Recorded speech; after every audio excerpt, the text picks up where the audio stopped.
السلام عليكم ورحمة الله وبركاته.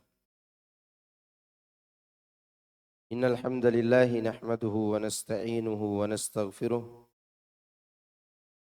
ونعوذ بالله من شرور أنفسنا وسيئات أعمالنا. من يهده الله فلا مضل له ومن يضلل فلا هادي له. وأشهد أن لا إله إلا الله وحده لا شريك له وأشهد أن محمدا عبده ورسوله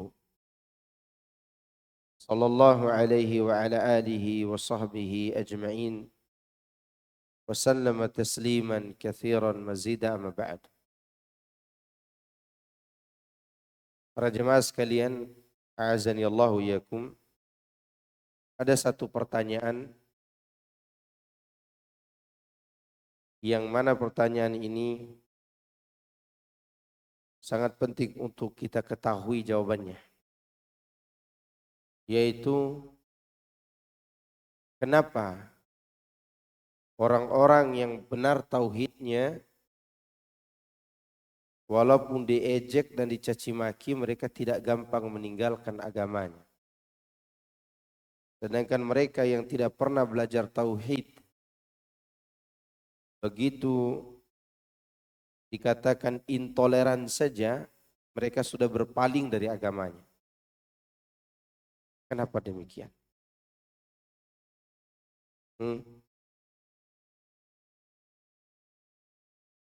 Kenapa demikian? Kenapa orang belajar tauhid itu dijuluki Wahabi, dijuluki antek Amerika, dijuluki gembong teroris, tapi tidak pernah mundur dari dakwah ini. Sedangkan mereka yang tidak pernah belajar tauhid dan semangat beribadah, begitu dikatakan Anda intoleran, mereka bisa berpaling.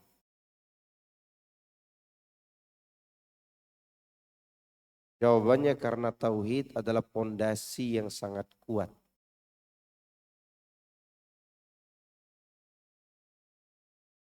Tidakkah Anda melihat seorang ustadz yang bergelarnya berderet Dr. MALC, sebentar lagi profesor. Begitu dia berkeyakinan bahwa tidak boleh bertasyabuh dengan orang kafir, ketika itu semua bertentangan dengan orang banyak, akhirnya dia ikuti orang banyak. Kenapa dia goyah? Karena tidak ada tauhid di hati. Lihat bagaimana kondisi orang munafik dengan para sahabat Rasulullah sallallahu alaihi wasallam. Orang munafik itu jasad mereka, tubuh mereka itu bagus-bagus. Kalau pergi berperang mereka memiliki kekuatan secara fisik. Sedangkan para sahabat ada yang kurus seperti Al-Bara' bin Malik. Ada yang tua seperti Amr ibnul Jamuh. Bahkan beliau pincang sebelah. Ikut juga perang Uhud. Di sana ada Abdullah bin Ubay bin Salul. Ada Jaddu bin Qais. Orang-orang munafik yang hebat-hebat fisiknya.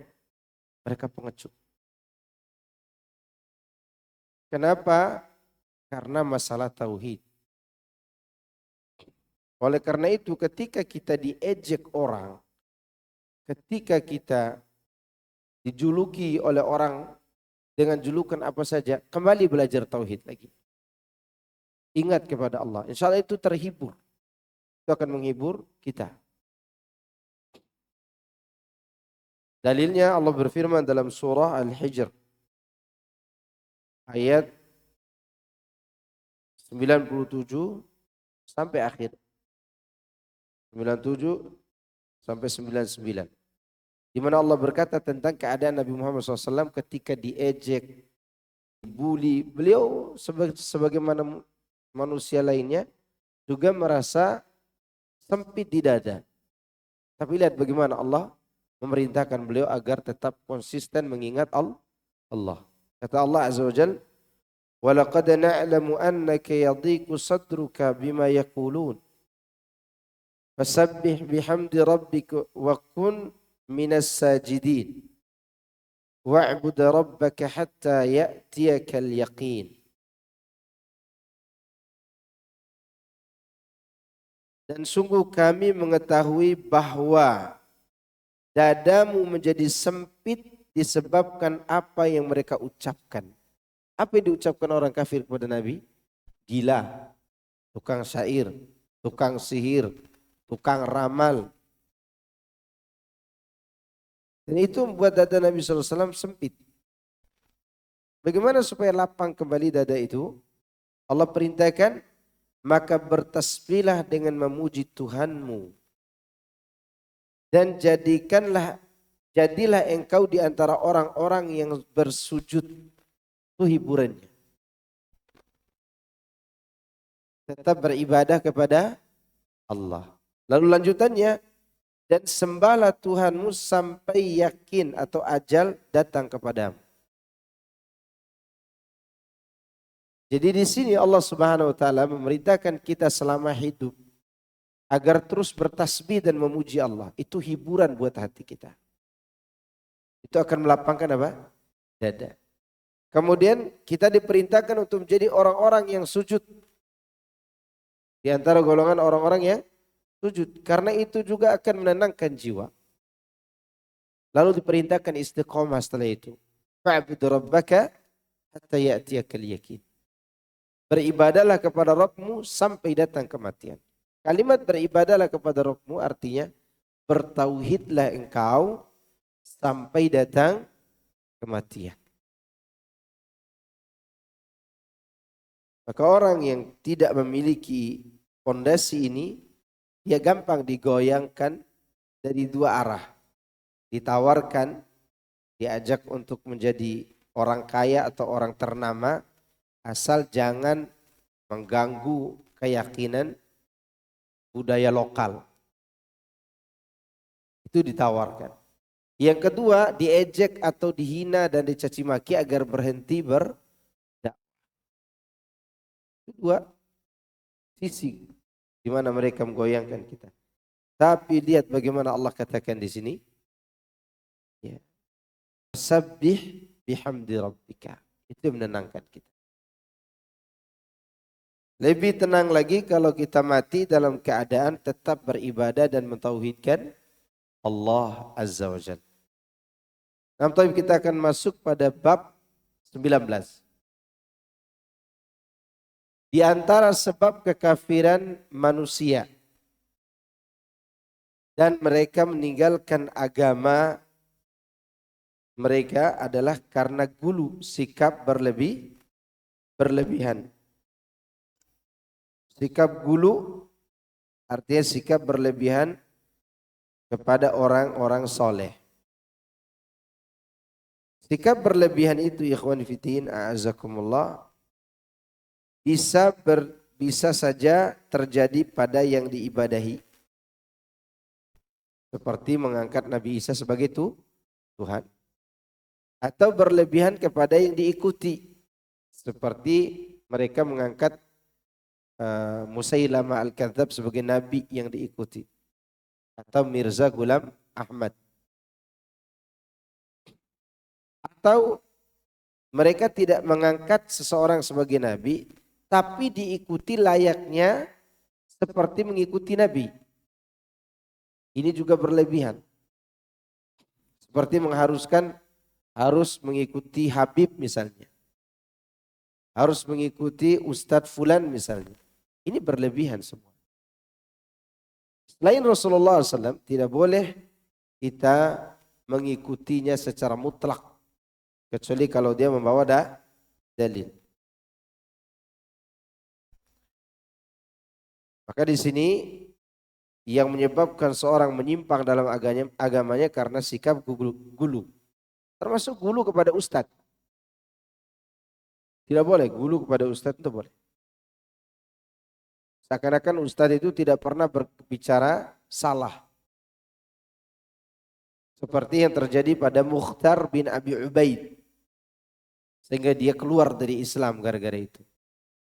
Mukhtar bin Abi Ubaid hidup di zaman tabi'in.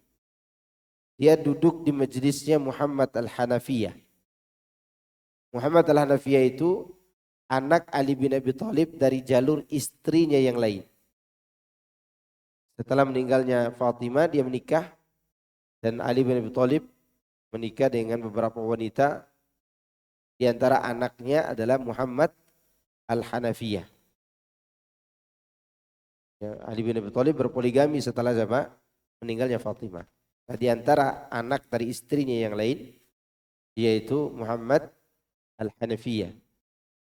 Muhammad Al-Hanafiyah ini dia ulama dari kalangan tabi'in. Dan dia orang alim. Tapi ada muridnya yang gulu. Namanya Mukhtar bin Abi Ubaid. Mukhtar ini mengatakan, guru saya itu yaitu Muhammad Al-Hanafiyah, perkataannya seperti perkataan Tuhan. Tidak pernah salah. Berita itu sampai kepada Muhammad Al-Hanafiyah. Kemudian Muhammad Al-Hanafiyah mengusirnya. Mengusir dari majelis. Karena orang ini sesat, menyimpang. Nah, karena dia diusir, dia sedikit memanfaatkan keberadaannya bersama tabi'in yang mulia ini.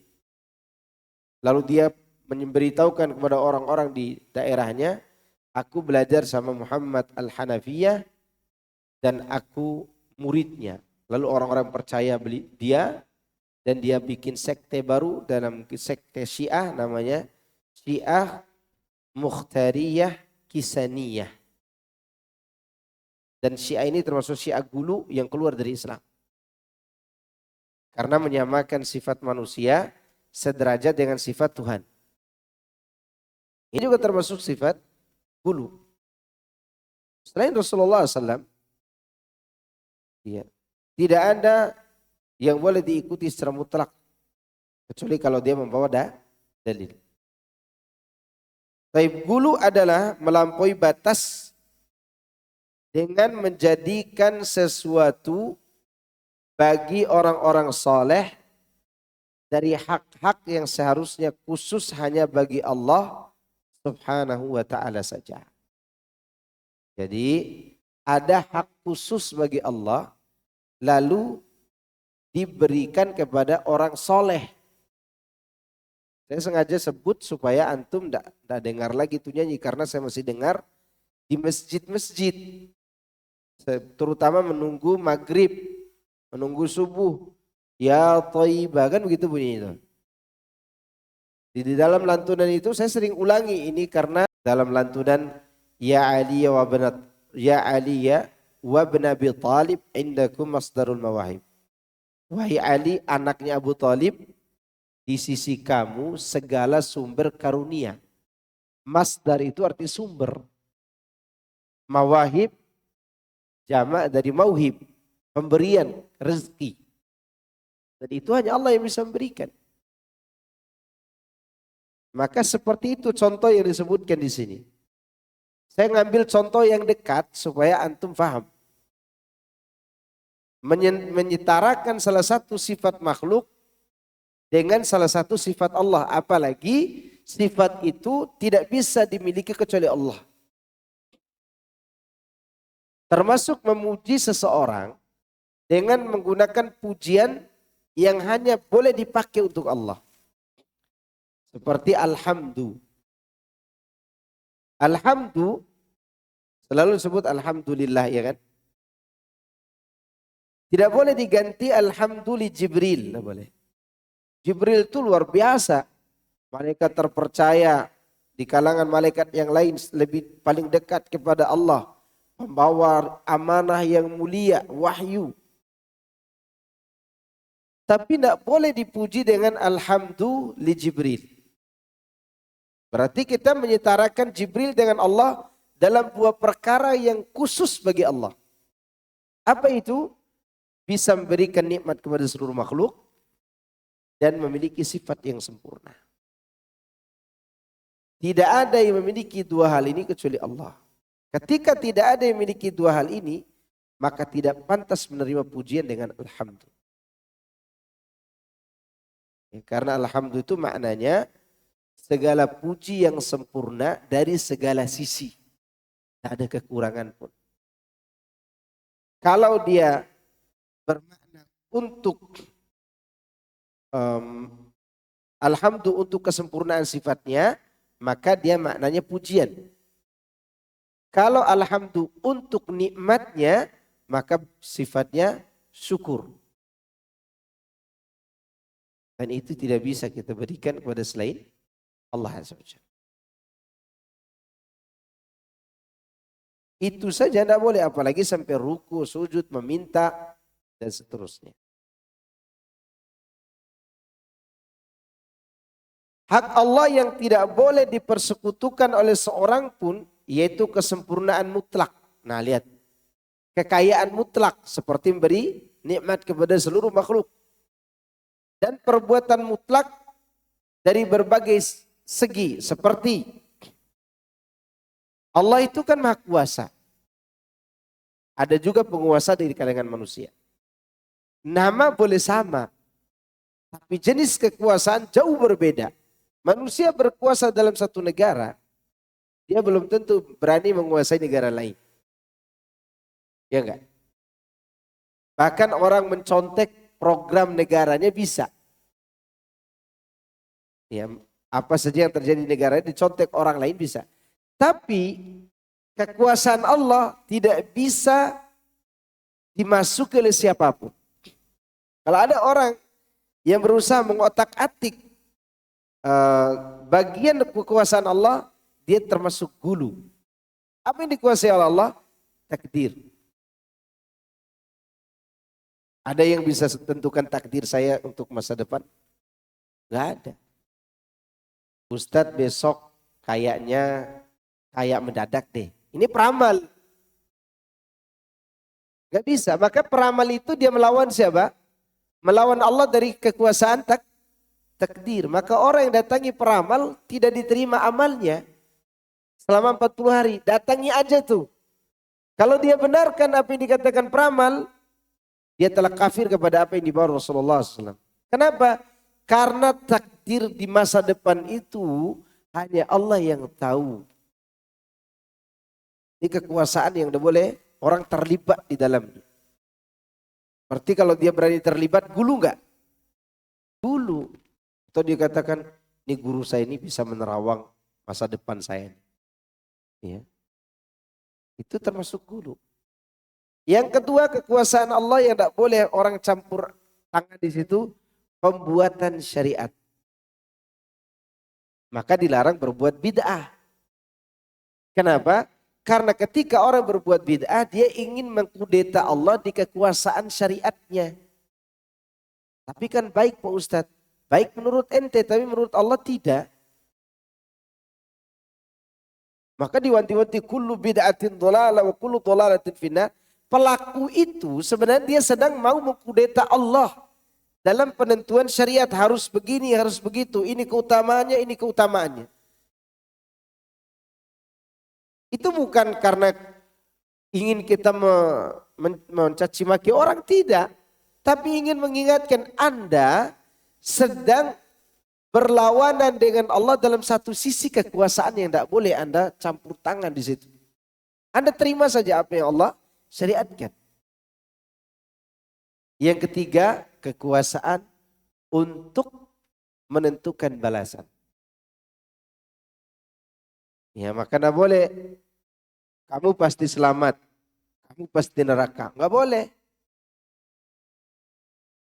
Kalau kita ketemu orang ibadah luar biasa, jubahnya begitu putih, jenggotnya sudah putih, sorbannya 3 lapis, misalnya gitu kan. Lalu katakan Anda pasti penghuni surga. Nggak boleh. Karena itu daerah kekuasaan Allah. Ketika kita masukkan seorang di situ, berarti kita gulu. Gulu. Itu disebut dengan berlebihan. Maka di sini disebutkan bahwa tidak ada yang berhak diibadahi dan disembah melainkan Allah semata. Kalau ini kaitannya dengan ibadah. Gulu dalam ibadah itu tidak usah banyak-banyak deh. Satu aja diserahkan kepada selain Allah, sudah dikatakan gulu. Misalnya ada 1000 ibadah. 999 untuk Allah. Satu untuk selain Allah, gulu namanya. Karena 1000 ibadah itu misalnya, 1000 ibadah itu harus dikumpulkan dan dibatasi untuk Allah saja. Tidak boleh keluar satu. Jangan kata satu, setengah tidak boleh. Maka kalau ada orang sholat nih, tidak usah syirik besar, syirik kecil. Ria. Di awal dia ikhlas, di tengah sampai akhir dia ria, batal semua sholatnya itu. Sholat yang dia lakukan saat itu. Kenapa? Karena tidak boleh dibagi-bagikan hak Allah itu kepada makhluk. Maka hati-hati dengan gulu ini. Jadi intinya orang yang gulu itu menempatkan manusia setara dengan Allah pada perkara yang khusus milik Allah. Dan khusus milik Allah itu kalau diringkas intisarinya 3. Rububiyah, yang mencakup kekuasaan, menciptakan, mengatur alam semesta. Ya. Yang kedua uluhiyah, dia saja yang disembah. Yang ketiga hakikat, bukan sekedar nama ya, hakikat nama dan sifatnya. Maka Allah katakan walam yakul lahu kufuwan ahad. Artinya hakikatnya tidak sama, walaupun nama sama. Gitu. Ketika kita masukkan makhluk lain, orang lain di situ, kita telah berbuat gulu kepada makhluk tersebut atau berlebihan. Ada 3 jenis manusia dalam perlakukan orang soleh. Nah, yang pertama ahlul jafa, orang yang menentang, orang yang berpaling, yaitu orang-orang yang zalim terhadap hak-hak orang soleh. Tidak memenuhi hak mereka. Seperti mencintai, loyal, menghormati, memuliakan mereka. Orang soleh tetap harus kita muliakan. Tetap kita harus hormati. Tetap kita harus memberikan hak mereka sesuai dengan kedudukannya. Tapi ada orang-orang yang ahlul jafa. Menghina, cacimaki, memberikan julukan ini dan itu. Ini termasuk ahlul jafa. Yang kedua ahlul gulu. Orang yang berlebihan. Yaitu orang yang mengangkat mereka di atas kedudukan mereka yang seharusnya. Yang Allah tempatkan mereka dengannya. Artinya begini. Para nabi misalnya. Sudah ditempatkan sebagai hamba dan utusan. Seperti Muhammad SAW. Kedudukannya adalah hamba. Yang wajib beribadah kepada Allah dan tidak disembah selain Allah. Dia Rasul yang wajib diikuti oleh kita dan tidak boleh kita ikuti selain beliau. Tapi sebagian orang gulu mengangkat Nabi Muhammad SAW hampir setara dengan Tuhan. Dan ini terjadi. Seperti lantunan syair, nurun ala nur. Anta nurun fauqa nurin. Ya kan? Engkau cahaya di atas cahaya. Padahal itu hanya untuk Allah. Nurun ala nur itu hanya untuk Allah. Tidak boleh Rasulullah SAW menempati kedudukan itu. Beliau utusan Allah yang diikuti. Bukan dipuji berlebihan. Maka Nabi SAW mengatakan kepada orang-orang yang memuji beliau, ya sayyidana, ya bna sayyidina, ya khairana, wa ya bna khairina. Kata Nabi SAW, ya ayuhan nas, qulu biqaulikum, wa la yastahbidannakum syaitan. Innama ana abdun, faqulu abdullahi wa rasul. Kata Nabi SAW, wahai man, kata orang-orang itu, wahai Tuhan kami, wahai anak Tuhan kami, wahai orang yang lebih baik daripada kami. Wahai anak orang yang lebih baik daripada kalian. Nabi mengatakan silahkan kalian berbicara semau kalian wahai manusia. Tapi ingat Jangan sampai setan menggelincirkan kalian dengan ucapan itu. Yang selamat maksudnya begitu. Ucapkan saja, aku hamba Allah dan Rasulnya. Itu kedudukan beliau. Ketika kita angkat di atas itu gulu namanya. Ya. Seperti anta nurun fauqa nurin, kan begitu kan? Ya enggak? Iya, termasuk gulu itu. Sikap berlebihan. Padahal Allah katakan tentang dirinya, nurun ala nur. Kan gitu kata Allah. Dia cahaya di atas cahaya.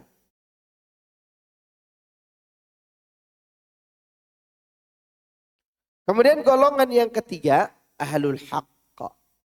Yaitu orang yang mencintai orang soleh, loyal serta memenuhi hak-hak mereka dengan benar, tetapi berlepas diri dari sikap berlebihan dan tidak menganggap mereka maksum atau terlepas dari dosa.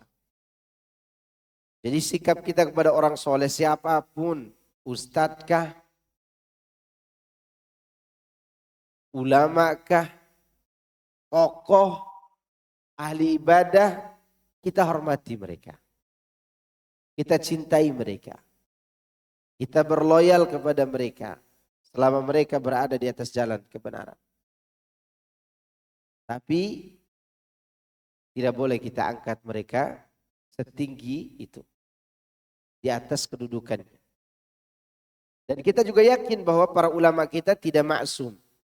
Maksum itu artinya orang yang diselamatkan dari kesalahan. Ya, ketika dia menyampaikan sesuatu, dia tidak salah. Itu maksum. Dan ulama kita tidak maksum. Artinya tetap mereka ada kesalahannya. Tetap ada apa?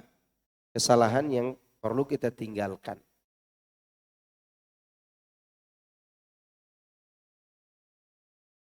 Nah, kita masuk pada dalil pertama. Surah An-Nisa ayat 171. Allah katakan, ya ahlal kitab la taghlu fi dinikum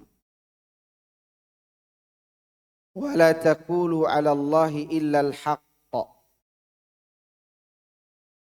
Innamal masihu Isa bin Maryam Rasulullah wa kalimatuhu alqaha ila Maryam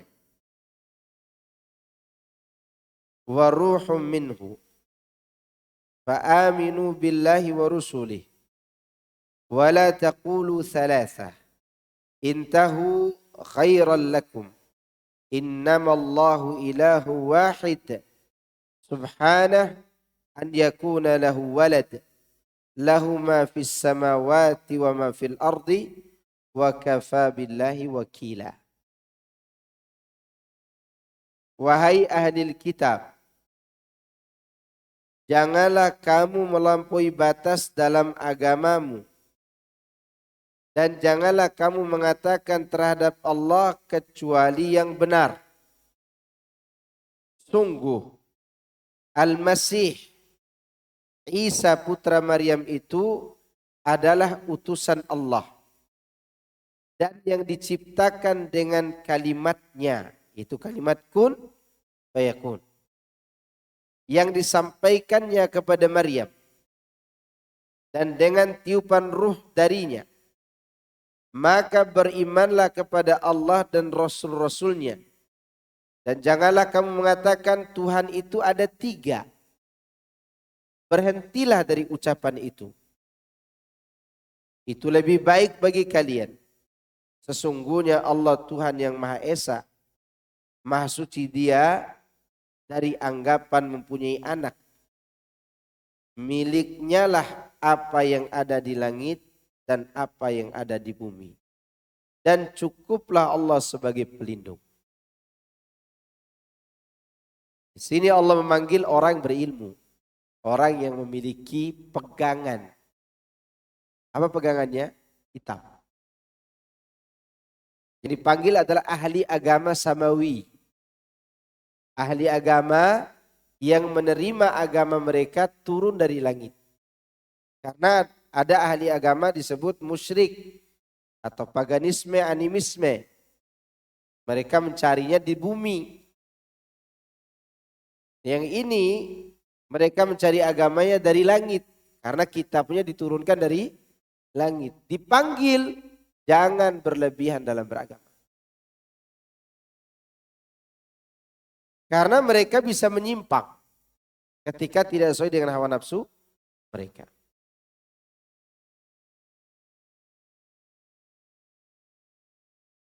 Di sini Allah memanggil ahlul kitab, orang yang berilmu tentunya, orang yang punya ilmu, punya kitab. Tapi sebagian mereka meninggalkan ajaran nabinya. Sehingga mereka membuat ajaran sampai mengangkat Rasul mereka sebagai Tuhan. Atau setidaknya anak Tuhan. Dan ini awal segala keguluan. Awal segala gulu itu apa? Bid'ah. Ingat, awalnya apa? Bid'ah. Menganggap baik sesuatu. Entah itu ucapan, perbuatan, atau keyakinan. Nasrani misalnya. Mereka taat beribadah. Tapi mereka tinggalkan ilmu yang diajarkan. Ibadah saja. Gitu. Karena kalau mereka beribadah dengan ilmu itu, mereka akan merasa terisolasi. Tidak bisa berinovasi gitu. Akhirnya mereka berbuat gulu dalam melaksanakan ibadah. Seperti para pendeta yang tidak boleh menikah. Rahiban. Ya, maka yang saya katakan, seandainya dalam Islam ini para ustadz tidak boleh nikah, saya pensiun. Karena anda mau lagi jadi ustadz. Gak mau saya jadi penceramah. Capek. Mereka buat tuh. Mereka buat sesuatu yang tidak sanggup mereka laksanakan sendiri. Warahbaniyatan ibtada'uha ma katabnaha alaihim illa ibtigha'a ridwanillah. Fama ra'auha haqqa riayatiha. Dan kerohiban yang mereka buat-buat yang kami tidak pernah wajibkan kepada mereka. Dengan alasan mencari ridho Allah. Apa yang terjadi? Fama ra'auha. Apa yang mereka buat sendiri tidak bisa mereka jaga. Sebagaimana semestinya yang mereka inginkan, yaitu untuk mencari ridha Allah. Buktinya mereka berzina. Gitu. Jadi sudah terbiasa dengan berbuat bid'ah, maka diangkatlah anak seorang nabi yang saleh sebagai anak Tuhan. Dan itu dianggap biasa. Nah, orang Islam juga begitu. Awalnya berbuat bid'ah, diangkatlah penghuni kubur sebagai tempat bertawassul. Kan bersumber dari situ semua. Maka kata Imam Syafi'i, orang musyrik dulu yang musuhi Nabi SAW, mereka berbuat bid'ah kata Imam Syafi'i. Apa bid'ahnya? Membuat sesuatu untuk dipakai bertawassul. Kalau sesuatu ini sudah bosan mereka pakai, udah usang, mereka ganti yang baru. Dibuat lagi yang baru. Ada masa expirednya. Itulah istihsan kata beliau. Menganggap baik. Sampai seperti ini mengangkat Nabi Isa sebagai anak Tuhan. Udah tidak dilihat lagi ajaran kitab mereka. Gulu adalah berlebih-lebihan dalam pengagungan. Baik itu dalam bentuk ucapan maupun keyakinan. Kita tambah maupun perbuatan. Ucapan, keyakinan, dan perbuatan. Maka itu makna dari ayat di atas adalah sebagai berikut. Janganlah kalian mengangkat makhluk di atas kedudukan yang telah Allah Subhanahu wa taala tetapkan baginya.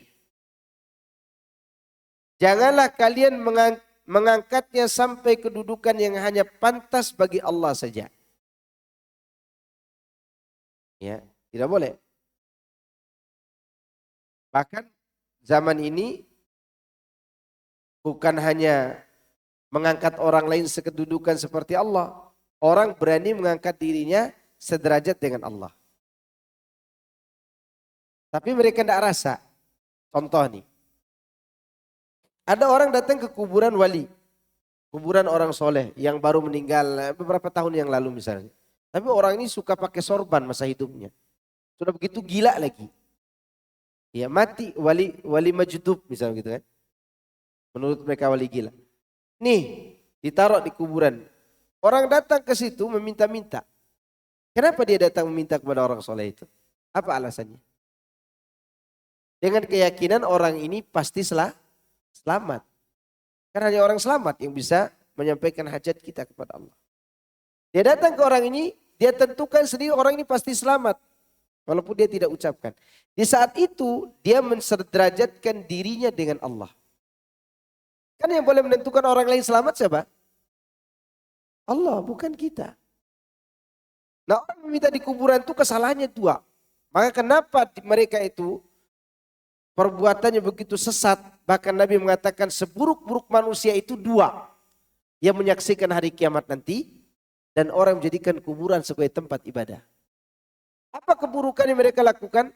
Mereka lakukan dua keburukan sekaligus. Pertama doanya diserahkan kepada selain Allah. Dan itu hak Allah dalam perbuatan kita. Yang kedua dia dudukan dirinya seperti Allah. Dan itu perbuatan Allah yang tidak boleh dicampur aduk. Apa itu? Yaitu menentukan orang ini selamat. Paham kan? Saya ulangi ya supaya kita lebih paham lagi. Kenapa kesalahan orang meminta ke kuburan itu begitu besar dan Nabi sampai katakan seburuk-buruk manusia? Karena dua hal kesalahan besar yang dilakukan. Ibadah yang merupakan perbuatan dia yang harus diserahkan kepada Allah yaitu doa. Dia serahkan ke kuburan. Itu poin pertama. Yang kedua perbuatan Allah menentukan orang lain selamat, dia ambil juga. Bagaimana bentuk dia ambil? Dia menentukan orang ini selamat kan. Dari mana dia tahu orang dalam kubur itu pasti selamat? Ada malaikat Jibril yang datang beritahu dia sehingga dia katakan diri Nabi? Enggak. Itu kesalahan orang meminta ke kuburan. Bukan karena kita ini benci kepada kaum muslimin, bukan. Tapi kenyataan demikian. Itulah sikap gulu berlebihan. Dia mengantarkan ke tempat perbuatan yang begitu nista. Yaitu merusak hak Allah subhanahu wa ta'ala. Dua hak sekaligus. Rububiyah dan uluhiyah. Pembicaraan dalam ayat ini walaupun ditujukan kepada ahlul kitab. Akan tetapi ayat ini umum mencakup seluruh umat, ya, termasuk umat Islam. Sebagai peringatan bagi mereka, jangan sampai meniru perbuatan orang-orang Nasrani terhadap Nabi Isa alaihissalam. Serta perbuatan orang-orang Yahudi terhadap Uzair. Kalau orang Nasrani bersikap kepada Nabi Isa itu, mereka menganggap Isa sebagai anak Tuhan. Alasannya Nabi Isa itu lahir tanpa bapak. Terus bapaknya siapa? Allah menurut mereka. Padahal ada kejadian yang lebih ajib lagi. Nabi Adam tercipta tanpa ibu, tanpa bapak. Dan masih ada di bawahnya Adam, Hawa. Tercipta dari bapak saja tanpa ibu. Dari apanya? Tulang rusuk. Tulang rusuk. 600-an tahun sebelum Rasulullah SAW lahir. Dan dari zaman Rasulullah SAW sampai Adnan, kakeknya Adnan, ada 22 keturunan ke atas kakek. Yang lebih tua Adnan lagi sih, Rasulullah Nabi Isa alaihissalam. Berarti Adnan ke atas tidak punya Tuhan. Karena Tuhannya belum lahir. Jangan kata lahir, air janin pun belum jadi. Ya, karena Nabi Isa itu dikandung oleh oleh Maryam seperti ibu mengandung anaknya. Berbulan-bulan sampai masa melahirkan. Terus itu kan ada masa kanak-kanaknya tuh. Ajibnya setelah disalib baru jadi Tuhan. Nah ini logika.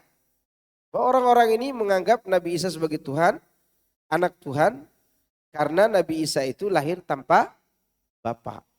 Disimpulkan bapaknya adalah Allah. Nah yang lebih mengenaskan lagi orang Yahudi. Dia tahu tidak boleh berbuat syirik karena mereka ahli kitab yang alim. Kalau Nasrani itu ahlul kitab yang rajin beribadah tapi jauh dari ilmunya. Tapi Yahudi mereka rajin berilmu jauh dari aman. Mereka mengangkat siapa sebagai anak Tuhan? Uzair. Dan Uzair itu diangkat sebagai anak Tuhan bukan karena Uzair lahir tanpa bapak. Tapi karena Uzair menghafal semua kitab Taurat yang disembunyikan oleh para pendeta-pendeta yang ditangkap oleh raja yang zalim di zaman itu. Kemudian Uzair yang dimatikan 100 tahun itu hidup kembali kan. Ketika dia hidup dia sedih karena para ulama sudah banyak yang mati. Dan sebagian sudah dipenjara. Mana kitab Taurat sudah disembunyikan supaya tidak dirusak oleh raja yang zalim pada zaman itu. Tapi kitab yang disembunyikan itu singkat cerita dihafal semua oleh Uzair. Begitu para saksi ahlul kitab Taurat itu mendengar Uzair menyampaikan semua isi Taurat tanpa ada kurangnya, maka mereka mengatakan hadza ibnullah.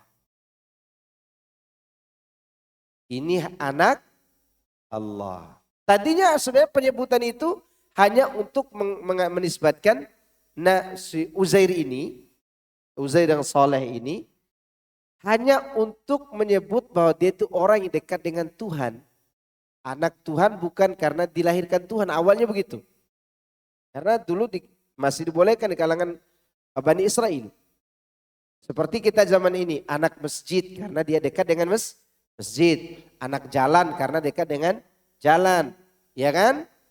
Pernah lihat jalan muntah-muntah karena dia idam gitu? Gak pernah. Tapi ada anak jalan. Ya kan? Jadi dapat dipahami oleh logika dan fitrah yang tidak mungkin melahirkan berarti karena kedekatan dengan sesuatu tersebut. Maka oleh karena itu Uzair dikatakan anak Allah waktu itu karena kedekatannya dengan Allah. Tapi perkataan ini diplesetkan. Akhirnya Uzair pun dianggap sebagai anak yang dilahirkan Allah. Maka oleh karenanya Allah katakan di ayat kedua, wa qalatil yahudu Uzairun ibnullah wa qalatin nasara al-masih ibnullah dzalika qauluhum bi afwahihim yudahiuna qaula alladziina kafaru min qabl qatalahumullah anna yufakun. Dan orang-orang Yahudi berkata Uzair itu putra Allah. Dan orang-orang Nasrani berkata Al-Masih putra Allah. Itulah ucapan yang keluar dari mulut mereka. Mereka meniru ucapan orang-orang kafir terdahulu. Allah melaknat mereka. Bagaimana mereka sampai berpaling? Kenapa Allah katakan? Bagaimana mungkin mereka bisa berpaling berkeyakinan seperti itu? Logika tidak menerima.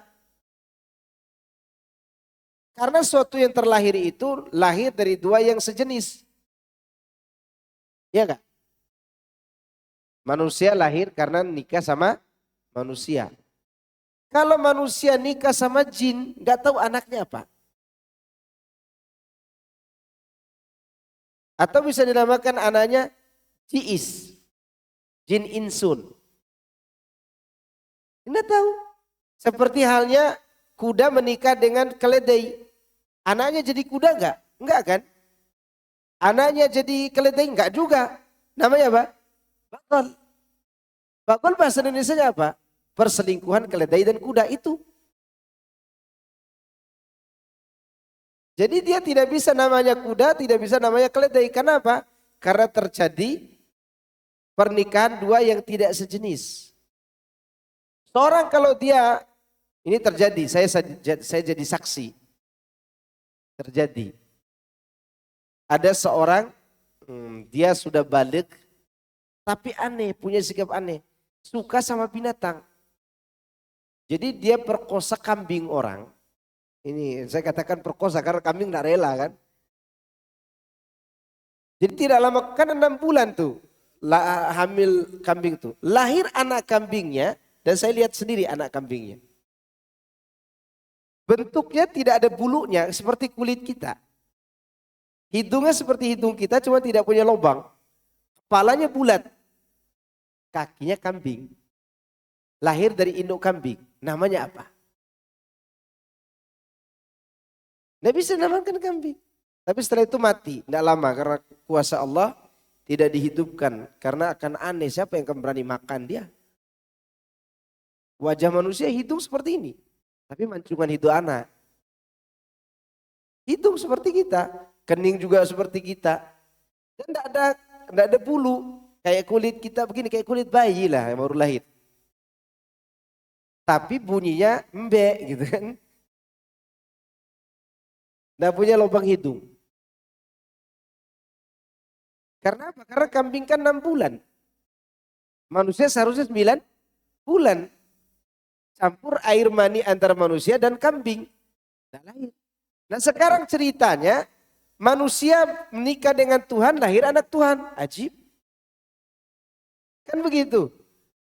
Baru akan lahir anak Tuhan jika ada Tuhan perempuan. Lahirlah anak Tuhan. Enggak ada raja yang menikahi budaknya, lalu anak budaknya dikatakan anak raja. Nggak mau dia. Dia tahu sama istri berarti Islam ini kau selingkuh sama pembantu ya raja. Sehingga terlahir anak muda, mau dia. Walaupun itu anak dia dan cocok karena sama-sama manusia. Sekarang Tuhan dengan manusia menikah. Terus kalau dia menikah, walimahnya kapan? Ini ajib.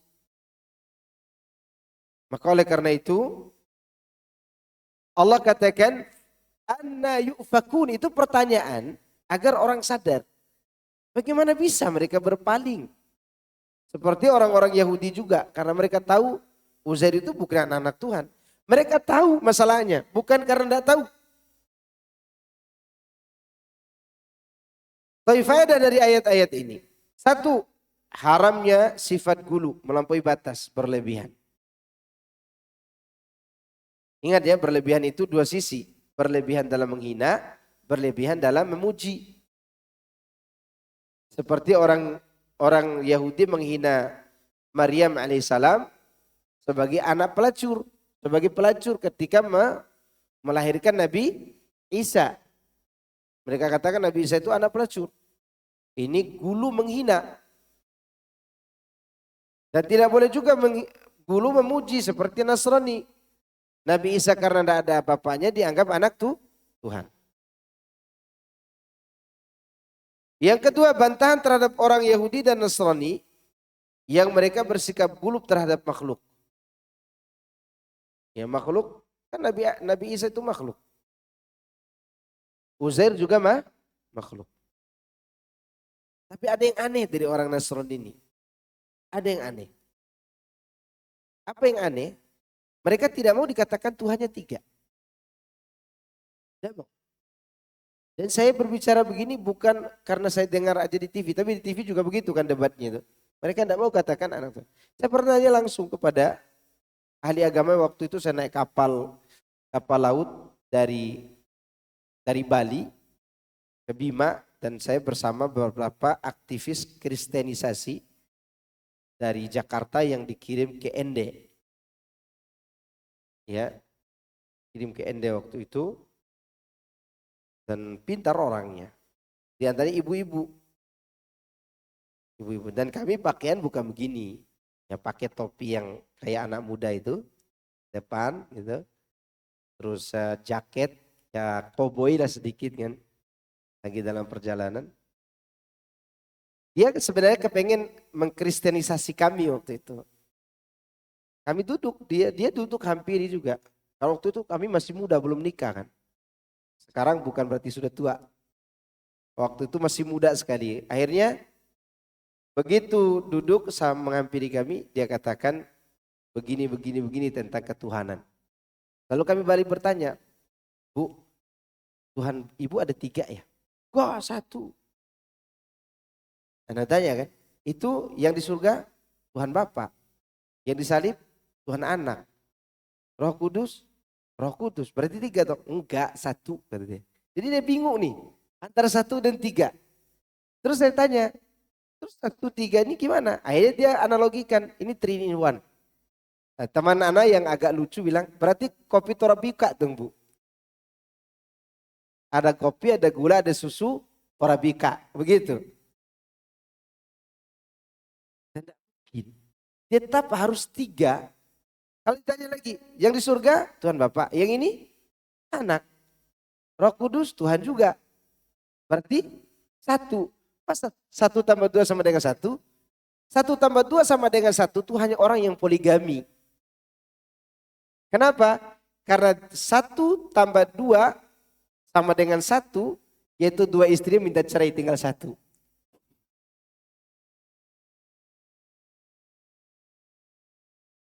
Jadi ini menunjukkan mereka bingung. Makanya Allah tanya tadi, anna yufakun. Gimana mereka bisa menyimpang? Maka di Indonesia, sila pertama tidak yang mengingkari dari semua agama. Cuman beda penafsiran. Kan ketuhanan yang Maha Esa itu. Ketuhanan yang Maha Esa menurut kita, ya Allah itu 1. Ketuhanan yang Maha Esa menurut orang orang Nasrani, yang 3 tadi tapi zatnya 1. Gitu. Antum kira-kira bisa mikirkan enggak? Ya kalau kita mikirkan bisa gila kita. 1 tambah 2 sama dengan 1. Ya. Nah ini kenapa Allah bertanya anna yufakun tadi. Maka ini bantahan sebenarnya. Bantahan secara logika. Lagian juga kan dia datang belakangan. Berarti Tuhan manusia sebelum itu belum punya pengampun dosa dong. Kan kedatangan Nabi Isa untuk apa? Pengampun dosa. Dan pengampun dosanya harus dibunuh. Disalib. Iya kan? Sekarang ini ada kelompok Nasrani. Ini ada orang-orang yang akan menyalib Nabi Isa. Ini Nabi Isa. Anggap orang-orang Nasrani punya kekuatan untuk menggempur kekuatan yang akan menyalib Nabi Isa. Ketika Nabi Isa mau disalib, apakah mereka akan menolong Nabi Isa waktu itu? Kalau mereka tolong Nabi Isa, dosa mereka tidak diampuni. Iya enggak? Paham? Kalau mereka membantu orang-orang ini untuk menyalib Nabi Isa, jadi musuh. Saya ulangi ya, belum paham berarti antum. Ya. Ini Nabi Isa nih disalib. Tujuannya agar dia sebagai penebus dosa. Anggap orang Nasrani punya kekuatan. Sama kekuatannya dengan orang-orang yang akan menyalibnya. Nah, ketika mereka punya kekuatan dan melihat Nabi Isa bisa ditolong, apa mereka akan tolong Nabi Isa? Kalau mereka tolong Nabi Isa dan jadi disalib, tidak jadi diampuni dosa mereka. Paham? Tapi kalau mereka udah salib aja biar diampuni dosa kita. Jadi orang apa? Durhaka. Ya. Atau mereka membantu orang-orang itu menyalib. Jadi musuh Nabi Isa. Dari satu sisi manapun mereka akan tetap terjebak dalam sikap gulu itu. Karena logika tidak masuk. Apa yang buat mereka bisa bertahan? Karena nafsu dan kebodohan. Tidak bisa. Karena kalau mereka ikuti murni Taurat dan Injil itu, mereka tidak bisa berinovasi di dalam apa? Di dalam beragama. Maka orang Islam, kalau dia ikuti Quran dan Sunnah, maka mereka tidak bisa berinovasi dalam membuat ajaran baru. Sekarang coba tanya orang Islam yang baca Quran, apa jalan yang lurus? Dijawab, apa jalan yang lurus? Tauhid. Ya kan? Setiap waktu mereka baca itu tapi tidak tahu jawabannya. Mana? Surat Yasin mereka baca. Alam ahad ilaikum ya bani Adam alla ta'budu asy-syaitan innahu lakum aduwwum mubin wa an i'buduni hadza shiratal mustaqim. Begitu mereka lihat orang berdakwah tauhid dimusuhi. Padahal jalan yang lurus itu adalah tauhid. Karena mereka tidak paham. Kalau difahamkan, tidak bisa berbuat apa-apa dong. Begitu mau main musik, haram. Begitu mau ini, haram. Karena dikerangkeng, di penjara. Sekarang antum yang sudah ngaji, bisa apa? Antum main-main drum nih, dilarang sama Nabi. Ya enggak? Antum mau minta ke kuburan, jadi orang paling buruk. Antum mau berbuat bid'ah, jadi penentang Allah dan Rasulnya. Ya bisa. Kenapa? Karena sudah memahami Al-Quran dan Sunnah. Begitulah gulu itu. Mereka tidak mau mengikuti apa yang diajarkan Nabi mereka karena ada yang dipertahankan. Itu mempertahankan popularitas walaupun tidak dapat harta atau mempertahankan harta seperti Yahudi. Kalau Nasrani itu popularitas paling banyak. Seperti Sufi, tarekat yang sampai hidup kumuh itu, yang mereka cari bukan harta. Yang mereka cari apa? Popularitas. Seperti itu juga teroris yang bom bunuh diri itu. Yang dicari apa? Popularitas. Mereka tidak butuh harta. Mau mereka bunuh diri? Itu gulu namanya. Bersikap gulu. Hati-hati. Walaupun ini bantahan terhadap Nasrani dan Yahudi, juga bantahan buat umat Islam yang bersikap gulu kepada orang-orang soleh. Ajakan untuk bersikap pertengahan dalam beragama dengan cara tidak berlebih batas, tidak melebihi batas yang disyariatkan dan tidak kurang dalam melaksanakannya. Ya, termasuk ini perbuatan ya.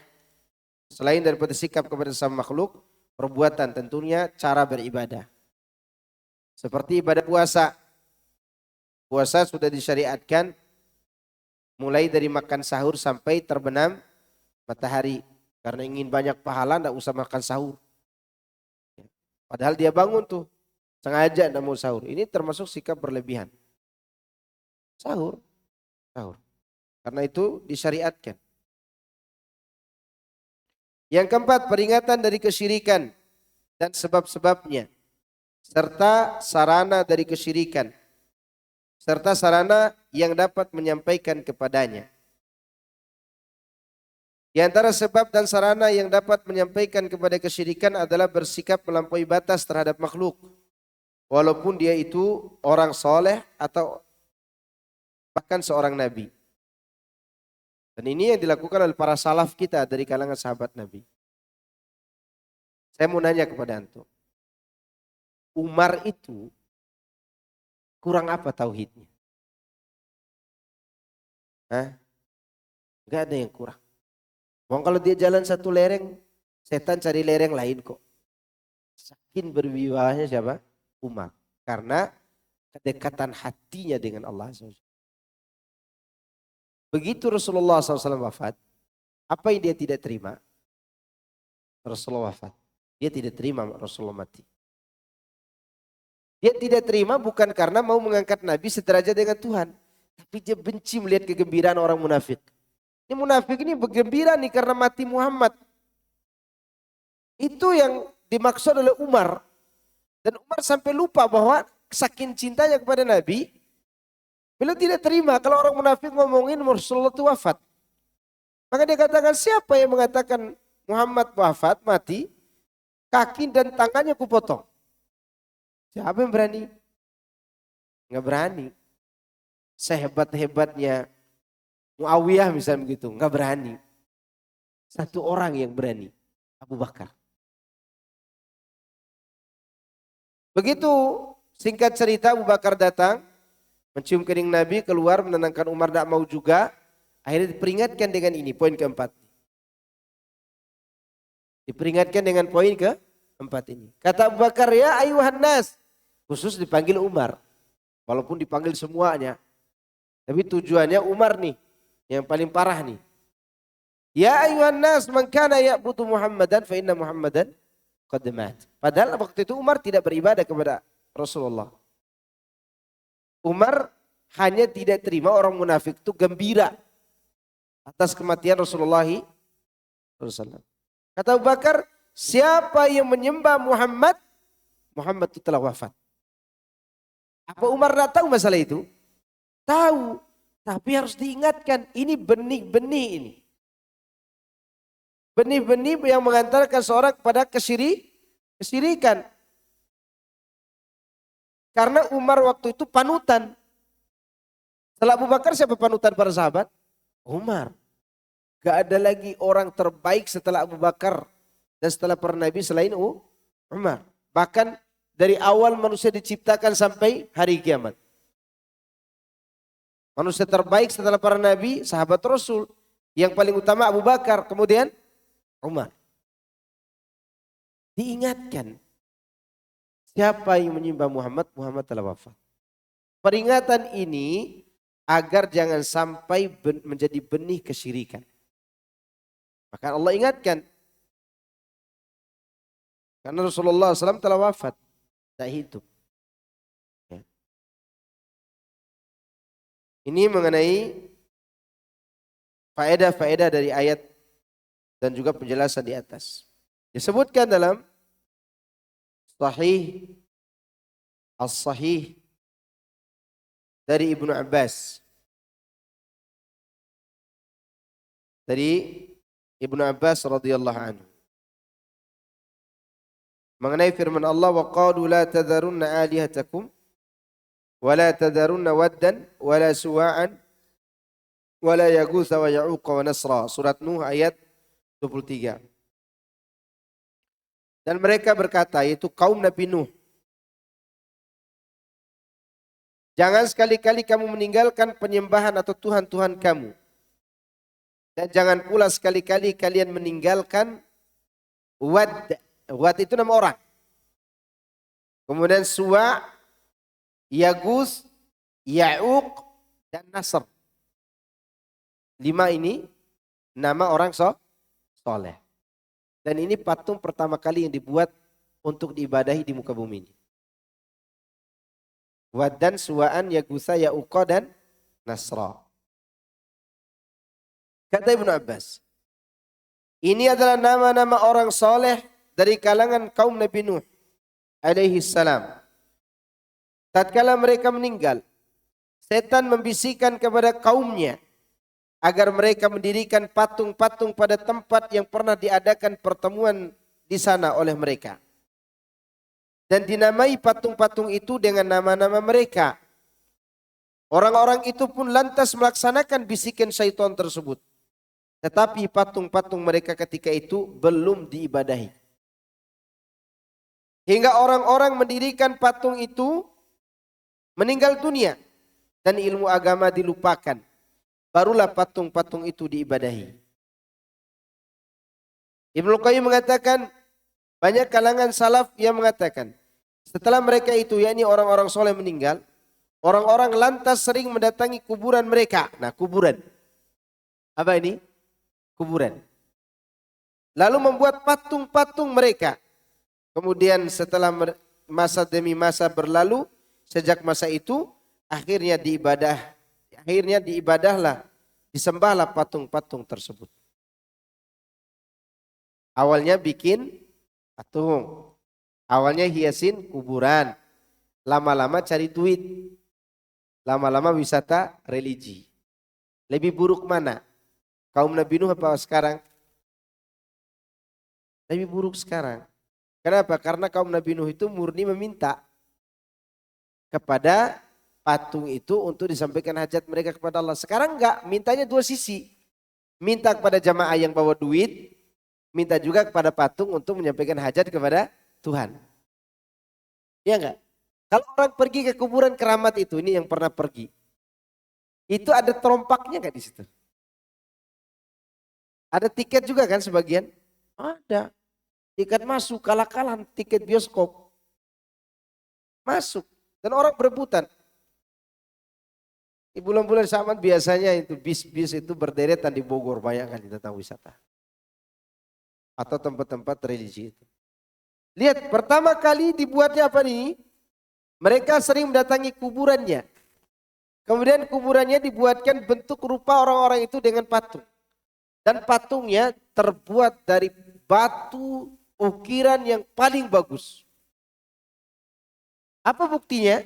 Buktinya patung tersebut ditemukan kembali di Jeddah 40 tahun sebelum Rasulullah SAW dilahirkan. Bukan 400 tahun, 40 tahun sebelum Rasulullah dilahirkan. Sedangkan zaman sampai Nabi Nuh berapa puluh ribu tahun. Ditemukan 5 patung itu. Dan dibagi-bagikan ke kabilah-kabilah. Atas dasar bisikan syaitan kepada ahli ibadah yang bernama Amr bin Luhai al-Khuzai.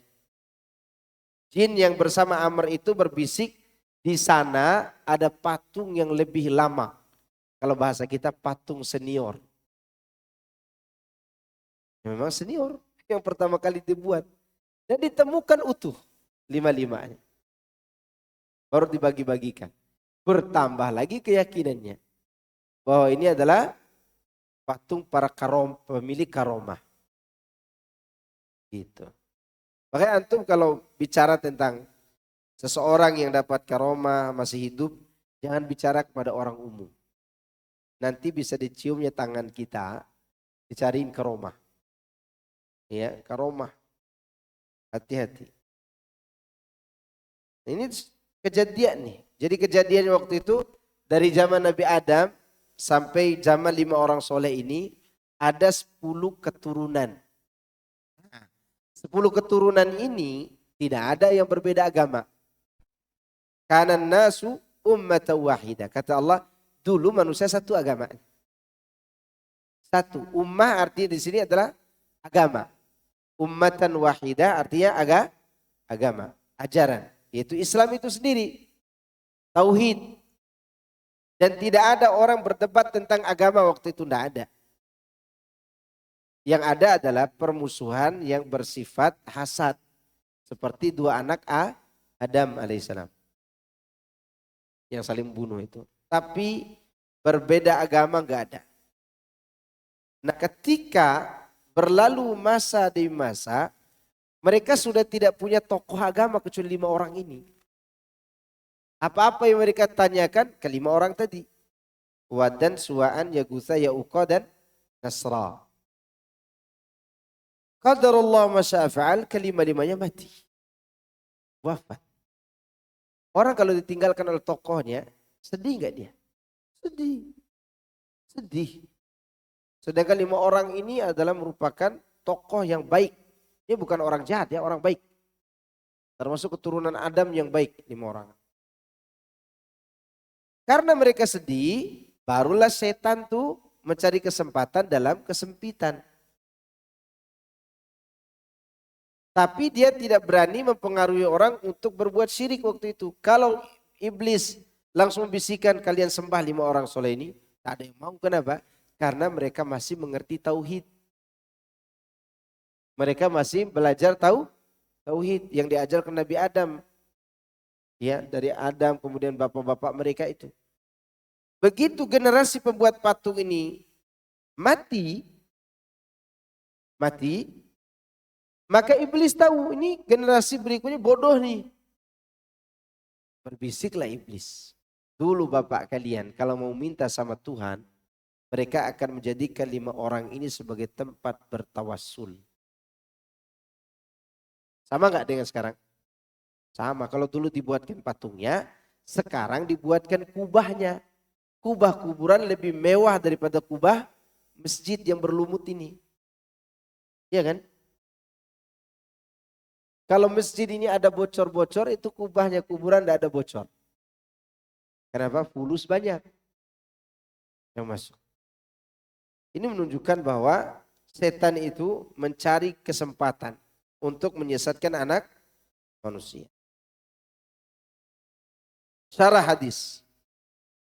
Ibnu Abbas rahimahullah radhiyallahu anhuma menafsirkan ayat yang mulia ini bahwasanya sembahan yang Allah sebutkan bahwa kaum Nuh saling berwasiat untuk terus-menerus menyembahnya setelah nabi mereka Nuh alaihissalam. Setelah nabi mereka Nuh alaihissalam melarang mereka dari berbuat syirik kepada Allah Ta'ala. Ya sekarang setelah muncul dakwah tauhid, jaga kelestarian budaya lokal, ya enggak? Ya kan? Begitu dakwah tauhid ini meningkat, sekarang mulai pada resah. Jaga kelestarian budaya lokal. Dan sekarang lagi didakwahkan itu. Gelisah. Apa namanya? Gelisah. Pada asalnya sesembahan itu ialah nama-nama orang-orang soleh dari kalangan mereka. Mereka bersikap berlebih-lebihan kepada orang-orang soleh tersebut karena tipu daya syaitan terhadap mereka. Sampai akhirnya mereka membuat gambar orang-orang soleh tersebut. Kemudian berubahlah perkara sampai menjadi patung-patung yang disembah selain Allah. Ya kan? Apa yang disebutkan oleh Ibnu Qayyim maknanya sama dengan yang disebutkan oleh Al-Bukhari. Tetapi beliau Ibnu Qayyim menyebutkan bahwa i'tikaf mereka di kuburan orang soleh tersebut terjadi sebelum membuat patungnya. Jadi orang-orang ini sebelum bikin patung, mereka selalu datangi kuburannya. Datangi buat apa? Bukan buat minta-minta, datangi untuk mengenang, itu awalnya. Untuk mengenang dan mengingat. Maka hal itu dapat menambahkan keterangan yang sebelumnya bahwa i'tikaf di kuburan juga merupakan penyebab penyembahan, yakni peribadatan terhadap kubur tersebut. I'tikaf itu apa artinya? Berdiam diri untuk beribadah. Beribadah kepada siapa? Bukan pada kuburan, kepada Allah, tapi di kuburan. Makanya orang ke kuburan itu ada 3 jenis. Ada berapa jenis? 3 jenis.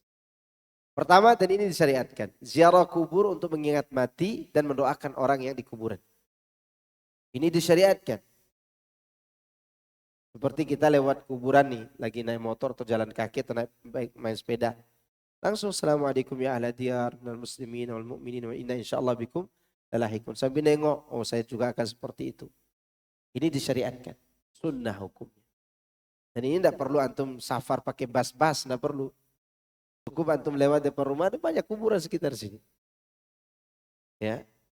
Yang kedua, orang yang ada 4 jenis apa? Yang kedua, orang yang pergi ke kuburan meminta langsung kepada pemilik kubur. Ini kufur tentunya. Karena dia tidak meminta kepada Allah melalui penghuni kubur, langsung minta kepada pemilik kubur. Wahai Syekh Fulan, aku minta hajatku. Dia tidak katakan sampaikan hajatku kepada Allah, tapi dia minta langsung kepada pemilik kubur. Ini syirik akbar. Yang kedua, ini syiriknya kaum musyrikin. Menjadikan orang soleh sebagai perantara antara dia dengan Allah. Dan ini juga terjadi pada umat Islam. Yang keempat, ini yang bid'ah. Dan ini yang dilakukan oleh kaum Nabi Nuh sebelum patung itu disembah. Menjadikan kuburan sebagai tempat untuk menenangkan diri dalam beribadah. Doanya tetap kepada Allah, ya Allah. Tidak minta kepada kuburan, tidak juga jadi wasilah. Tapi mereka duduk ke kuburan, ini lebih tenang nih di kubur nih. Tidak ada TV, tidak ada apa-apa, duduk aja. Ya Allah, aku minta begini begitu. Di kubur. Dia tidak berbuat syirik. Ya, tapi dia berbuat bid'ah. Kenapa? Karena dia membuat sebuah keutamaan yang tidak ada keutamaan dari syariat. Datang aja ke masjid. Jam berapa? Jam 12 malam Anda datang ke masjid. Tapi kalau sekarang kita datang ke masjid jam 12 malam, dianggap pencuri trompak. Dicurigai pencuri kotak amal. Ya. Tempat di rumah kita lebih afdal daripada kuburan. Antum sholat di pojok kamar, meminta kepada Allah dalam kesendirian, itu lebih mulia dan lebih khusyuk. Daripada membuat suatu kekhusyuan yang tidak dibuat oleh syariat. Kecuali kalau antum ke sana seperti yang poin pertama. mengingat mati sampai terisa-isa menangis meminta kepada Allah untuk agar diampuni dosa kita dan dosa orang dalam kubur. Ini bagus. Karena makna doa assalamualaikum ya ahla diyar minal muslimina wal mu'minin wa nas'alullah wa lana lakumul afiyah wa inna insyaallah bikum lalahikun. Kata sebutkan dalam doa datang kuburan, salam kesejahteraan atas kalian wahai penghuni kubur. Kami mohon kepada Allah keselamatan buat kami dan buat kalian. Dan kami akan mengikuti kalian insya Allah. Ikuti apa? Jadi camat, calon mati. Camat namanya. Ini menunjukkan bahwa kuburan itu tidak boleh dijadikan tempat beribadah. Kecuali untuk poin pertama. Faedah sikap gulu berlebihan terhadap orang-orang soleh merupakan sebab yang bisa mengantarkan kepada penyembahan terhadap mereka. Ini sama seperti yang tadi. Yang kedua, seorang yang melakukan kesyirikan, syirik besar, beribadah kepada selain Allah, berarti dia telah meninggalkan agamanya alias murtad. Karena agama Islam dibangun di atas tauhid, beribadah hanya kepada Allah saja. Yang ketiga, peringatan terhadap pengaruh gambar-gambar serta patung-patung, terutama gambar-gambar dan patung-patung orang yang diagungkan. Ya. Ini sering terjadi di daerah-daerah ya. Bahwa patung-patung itu diagungkan. Jangan kata patung. Masih ingat gak Ustadz Jeffrey Bukhari yang tabrakan di pohon itu? Kan yang dia tabrak pohonnya. Orang bertawasul dengan apa? Pohonnya. Padahal pohon itu sebab kematian Ustadz Jeffrey Bukhari. Jadi apa? Tempat tawasul. Ajib kan? Ajib. Peringatan terhadap pengaruh gambar-gambar tadi sudah. Kalau yang tadi Ustadz Jeffrey Bukhari itu pengaruh pohonnya. Ya, dan motornya tidak tahu kemana. Itu kayaknya mahal tuh motornya tuh. Bekas tabrakan. Kan jadi motor keramat, padahal motor kecelakaan. Yang kelima, peringatan terhadap bahaya bid'ah walaupun niatnya baik. Tadi bid'ahnya di mana? I'tikaf di kuburan sebelum dibuat patung. Beriktikaf di kuburan merupakan wasilah yang dapat mengantarkan kepada perbuatan syirik, maka wajib berhati-hati darinya. Yang ketujuh, mengetahui betapa besarnya kedudukan ilmu. Karena ketika ilmu masih ada, orang-orang tidak menyembah selain Allah. Ya enggak? Yang tidak menyembah selain Allah hanya orang-orang yang berilmu. Dan ketinggian derajat ilmu di situ. Memerdekakan kita dari kesyirikan. Yang kedelapan. Bahaya lenyapnya ilmu. Yang dengan terhapusnya ilmu, maka banyak orang yang terjatuh ke dalam kesesatan, bahkan kesyirikan. Seperti disebutkan oleh Syekh Muhammad bin Abdul Wahab dalam kitabnya Usul Sittah, beliau katakan begini. Al-aslul awal, pokok yang pertama dari pokok agama, ikhlasuddini lillahi wahdah. Wa bayanu diddihi alladhi huwa syirku billah. Wa kaunu aktsari Qur'an fi bayani hadzal asli min wujuhin syatta bi kalamin yafhamuhu abladul ammah. Kata beliau, pokok agama yang pertama adalah tauhid. Yaitu mengikhlaskan ibadah hanya kepada Allah SWT. Dan penjelasan mengenai musuhnya yaitu syirik. Dan banyaknya ayat-ayat Al-Quran yang menjelaskan pokok ini. Dengan cara yang beragam dan gaya bahasa yang mudah dipahami. Lihat, gaya bahasa yang mudah dipahami. Coba, iyyaka na'budu, ya enggak? Wa ma umiru illa liya'budullaha mukhlishina lahuddin. Mudah dipahami. Wa'budullaha wa la tusyriku bihi syai'a. Mudah dipahami. Ya ayuhan nasu ubudu rabbakumul ladzi khalaqakum walladzina min qablikum la'allakum tattaqun. Semua itu mudah dipahami. Bahkan kalau sekedar diterjemahkan tanpa ditafsirkan cukup. Maka kata Syekh Muhammad Abdul Wahab dalam perkataannya tadi, yafhamuhu ablatul amma. Saking mudahnya orang paling awam sekalipun mudah memahaminya. Coba selanjutnya kata beliau, thumma lamma sara ala aktsaril ummati masara. Namun ketika terjadi kebodohan di tengah-tengah banyaknya umat ini. Ingat, di sini faedahnya betapa besarnya pengaruh kerusakan gara-gara hilangnya ilmu. Ketika tersebarnya kebodohan di mana-mana, kata beliau, azhara lahumus syaitanul ikhlas fi surati tanaqqusi salihin wa taqsir fi huquqihim. Setan akan datang menggambarkan orang-orang bertauhid itu sebagai penghina orang soleh dan melalaikan hak mereka. Jadi begini, antum kan tidak mau minta kepada kuburan. Berarti antum tidak hargain orang soleh nih, gitu. Dan itu dimunculkan oleh syaitan di benak-benak manusia. Selanjutnya kata beliau, wa azharu lahum syirka billah fi surati tanaqqus fi surati mahabbati salihin wa atba'ihim.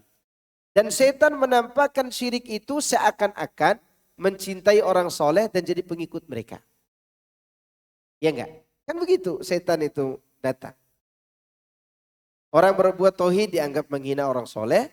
Orang yang berbuat syirik dianggap pengikut orang soleh. Apa sebab utamanya? Lamma sara ala aktsaril ummati masarah. Kebodohan. Apa? Kebodohan. Maka di sini sebutkan faedahnya oleh penulis. Bahaya lenyapnya ilmu. Yang dengan terhapusnya ilmu, maka banyak orang yang terjatuh dalam kesesatan, bahkan kesyirikan. Yang ke-9. Sebab hilangnya ilmu adalah dengan diwafatkannya para ulama. Ini yang kita sedihkan. Hilangnya ahli ilmu, hilangnya para ulama. Itu sebab utama hilangnya ilmu. Jadi ilmu ini hilang tidak dicabut sekaligus, tapi diwafatkan ulama. Dan itu terjadi di zaman Nabi Nuh. Hilangnya 5 orang ulama itu. Yang 10, bahaya bertaklid kepada nenek moyang, mengikuti perbuatan dan keyakinan mereka tanpa didasari dalil dalam agama. Karena taklid ini dapat menyebabkan kepada kesesatan. Bukan hanya sesat, tapi neraka. Nerakanya pun disebutkan oleh Allah makanannya secara rinci buat mereka. Jadi disebutkan nerakanya, makanannya dirinci lagi oleh Allah. Nanti coba lihat di surat As-Saffat. Adzalika khairun nuzulan am syajaratuz zakkum. Kata Allah, apakah surga yang mulia itu yang lebih baik atau pohon zakkum? Dia di surat As-Saffat ayat 62 dan seterusnya. Saya bacakan ya, mengenai bahaya taklid di dunia dan bahaya taklid untuk akhirat. Di dunia ada bahayanya, itu sesat, di akhirat neraka. Nerakanya pun disebutkan makanannya oleh Allah secara detail. Kata Allah di sini. Dia surat As-Saffat ayat 62. Apakah makanan surga itu hidangan yang lebih baik ataukah pohon zakkum? Inna ja'alnaha fitnatan lidh-dhalimin. Sungguh kami jadikan pohon itu sebagai siksa bagi orang yang zalim. Siapa orang zalim? Musyrik. Innaha syajaratun takhruju fi aslil jahim. Sungguh itu adalah pohon yang keluar dari dasar neraka jahim. Tal'uha ka'annahu ru'usu syayatin. Mayangnya seperti kepala-kepala setan. Lanjut. Fa innahum la'akiluna minha famali'una minhal butun. Maka sungguh mereka benar-benar memakan sebagian darinya dan mereka memenuhi perutnya dari buah tersebut. Antum tahu buah itu kalau dimasukkan ke sini ini hancur. Jempol. Durinya tajam. Busuk lagi. Lalu selanjutnya. Tsumma inna lahum 'alaiha lasyauban min hamim. Kemudian sesungguhnya Setelah memakan buah zakum mereka mendapat minuman yang dicampur dengan air yang sangat mendidih. Air sangat mendidih. Antum tahu? Ya, saking panasnya neraka. Nabi pernah mengatakan kalau ada di sini 100.000 orang lebih di masjid yang besar ini, ada 100.000 orang lebih. Lalu di tengah 100.000 orang lebih itu ada satu penduduk neraka yang duduk. Dan dia bernapas. Bukan nerakanya, napas penduduk neraka. Dia bernapas sendiri dari 100.000 itu, maka satu masjid terbakar dengan masjid-masjidnya. Itu baru napasnya. Bayangkan makanan dan minumannya. Baru apa tadi? Napas. Kita duduk dengan 100.000 orang lebih, satu orang itu penduduk neraka dan dia suruh bernapas sendiri. Tadi kan napas, terbakar semuanya. Kemudian, summa inna marji'ahum la ilal jahim. Kemudian pasti tempat kembali mereka neraka jahim. Lalu Allah sebutkan alasannya. Lalu Allah sebutkan siksaannya. Kenapa Allah siksa? Kan gitu pertanyaan kita. Jawabannya. Kata Allah, innahum alfau aba'ahum dhalin. Sesungguhnya mereka mendapati nenek moyang mereka dalam keadaan sesat. Fahum ala atharihim yura'un. Lalu mereka tergesa-gesa mengikuti jejak nenek moyang mereka. Tergesa-gesa yang dimaksud tanpa menanyakan dalilnya. Ya kan? Masa bodoh, pokoknya ini dilakukan nenek moyang nih. Selanjutnya, walaqad dhalla qablahum aktsarul awwalin. Dan sungguh sebelum mereka suku Quraisy telah sesat sebagian besar dari orang-orang terdahulu. Gara-gara apa? Taklid nenek moyang. Poin terakhir ini sama seperti faedah yang kita sebutkan di poin 10. Bahwa taklid itu menyebabkan kesesatan di dunia dan ini hadiahnya di akhirat. Di kuburan apa hadiahnya? Hanya mengatakan ha la adri aqulu kama yaqulun nas. Aku hanya bicara seperti apa dikatakan manusia tanpa mencari tahu ilmunya. Wal iyadzubillah. Tapi saya kira itu yang bisa Anda sampaikan. Kalau ada ditanyakan silakan. Insyaallah nanti kita akan lanjutkan masih di bab 19. Fadhal ya akhi. Assalamualaikum Ustaz. Waalaikumsalam warahmatullahi wabarakatuh. Mau nanya nih Ustaz, kalau kita punya saudara nih ya, kemudian dia menikah sama anaknya, boleh dikata dukun gitu lah ya. Oh, Jadi saudara kita itu laki-laki terus menikah sama seorang perempuan yang anaknya dukun. Itu kalau sudah menikah gitu kita boleh nggak berkunjung karena ibaratnya saudara dekat lah gitu sama suaminya. ya. Eh Boleh dikata dukun kan sekarang ya sorban gitu ya Ustadz ya, lamar lah. Itu kita sering berkunjung ke sana itu secara tauhid atau secara syariat gimana ya itu?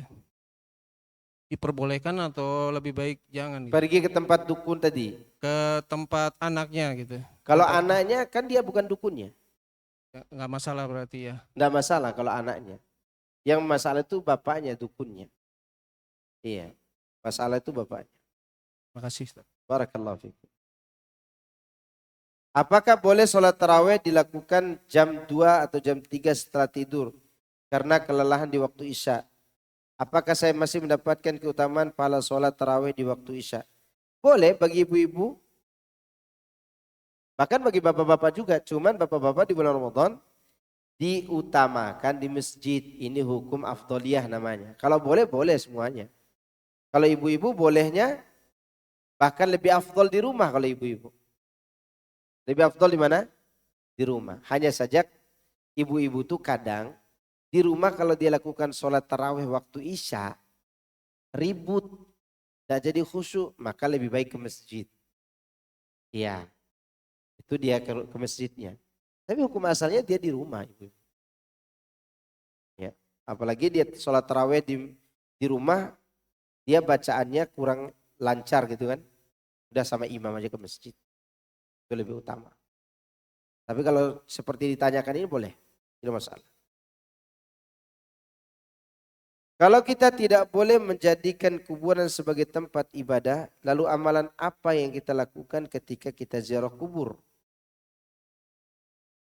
Ke makam orang tua misalnya, syukron jazakallah khairan. Kita ke sana mendoakan buat mereka. Doa untuk mereka. Maksud kita tidak menjadikan tempat ibadah itu dikecualikan untuk hal tadi. Kita ziarah kubur ibadah enggak? Ibadah karena perintah. Kecuali itu.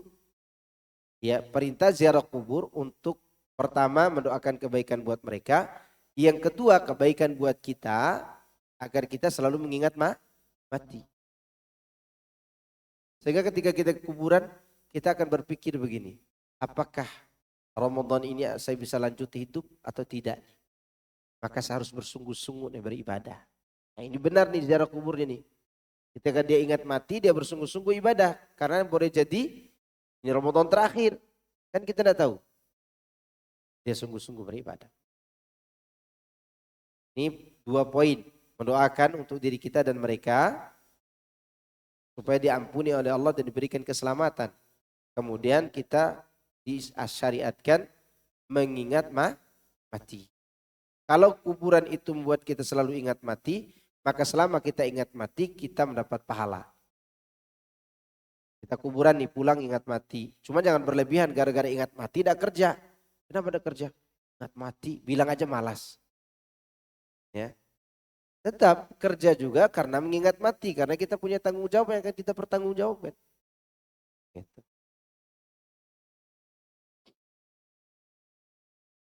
Kemudian diantaranya juga ucapkan salam. Assalamualaikum ya ahlat diyar. Nah, itu yang diperbolehkan. Assalamualaikum Ustaz. Salat sunnah rawatib adalah sebagai pengganti salat atau untuk mengisi salat yang bolong. Pertanyaan,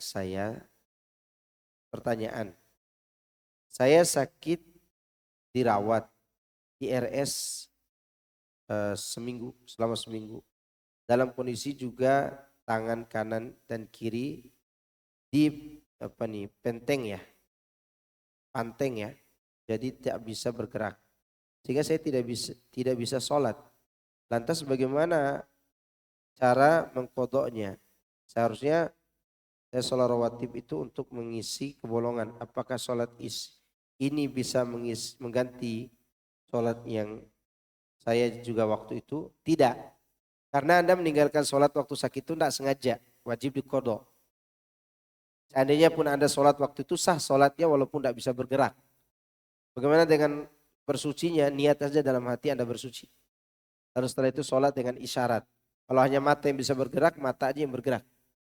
Kalau tubuh bisa bergerak sebagian seperti begini-begini, maka gerakan. Tapi ingat kita gerak itu sambil mengingat kita lagi ruku, kita sujud.